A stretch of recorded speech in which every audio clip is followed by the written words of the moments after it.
വേനൽക്കാലത്തെ വൈദ്യുതി പ്രതിസന്ധി മുന്നിൽ കാണാത്തതിൽ കെഎസ്ഇബിയെ രൂക്ഷമായി വിമർശിച്ച് വൈദ്യുതി റെഗുലേറ്ററി കമ്മീഷൻ. കുറഞ്ഞ നിരക്കിൽ വൈദ്യുതി ലഭ്യമാക്കാൻ മുൻകൂട്ടി ഇടപെടൽ നടത്തിയില്ലെന്നാണ് വിമർശനം. ഏപ്രിൽ മെയ് മാസങ്ങളിൽ ഉയർന്ന നിരക്കിൽ വൈദ്യുതി വാങ്ങാൻ അനുമതി നൽകിയുള്ള ഉത്തരവിലാണ് വിമർശനങ്ങൾ. യൂണിറ്റിന് 8 രൂപ 69 പൈസ എന്ന നിരക്കിൽ വൈദ്യുതി വാങ്ങാനാണ് കമ്മീഷൻ ബോർഡിന് അനുമതി നൽകിയത്. ഏപ്രിൽ മെയ് മാസങ്ങളിൽ സംസ്ഥാനത്ത് വൈദ്യുതി പ്രതിസന്ധി ഉണ്ടാകുമെന്നാണ് കണക്കുകൂട്ടൽ. സംസ്ഥാനം നേരിടാനിടയുള്ള കടുത്ത വൈദ്യുതി പ്രതിസന്ധിയുടെ പേരിൽ വൈദ്യുതി റെഗുലേറ്ററി കമ്മീഷനും കെഎസ്ഇബിയും തമ്മിൽ തർക്കം രൂക്ഷമാവുകയാണ്. വൈദ്യുതി ക്ഷാമം മുൻകൂട്ടി കാണുന്നതിൽ കെഎസ്ഇബി പൂർണ്ണമായും പരാജയപ്പെട്ടുവെന്നാണ് വൈദ്യുതി റെഗുലേറ്ററി കമ്മീഷന്റെ കുറ്റപ്പെടുത്തൽ. ഉയർന്ന നിരക്കിൽ വൈദ്യുതി വാങ്ങാനുള്ള സാധ്യതയ്ക്കപ്പുറം മറ്റു മാർഗങ്ങൾ തേടുന്നതിന് ബോർഡ് ഒരു താൽപ്പര്യവും പ്രകടിപ്പിച്ചില്ലെന്നാണ് റെഗുലേറ്ററി കമ്മീഷന്റെ വിമർശനം. വിവര വിശകലനങ്ങളുടെ കാര്യത്തിൽ കെഎസ്ഇബിക്ക് ഗുരുതര വീഴ്ച സംഭവിച്ചു.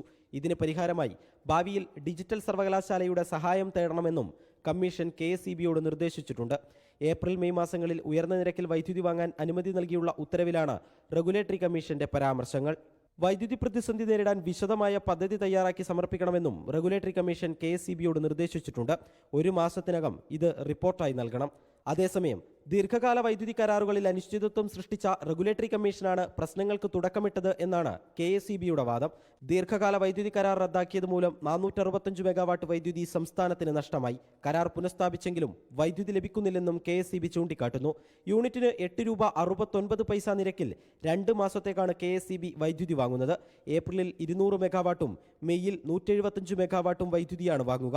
ഉയർന്ന നിരക്കിൽ വൈദ്യുതി വാങ്ങുന്നതിലൂടെ 250 കോടിയോളം രൂപയുടെ അധിക ബാധ്യതയാണ് കെഎസ്ഇബിക്കുണ്ടാവുക. റിപ്പോർട്ടർ, തിരുവനന്തപുരം.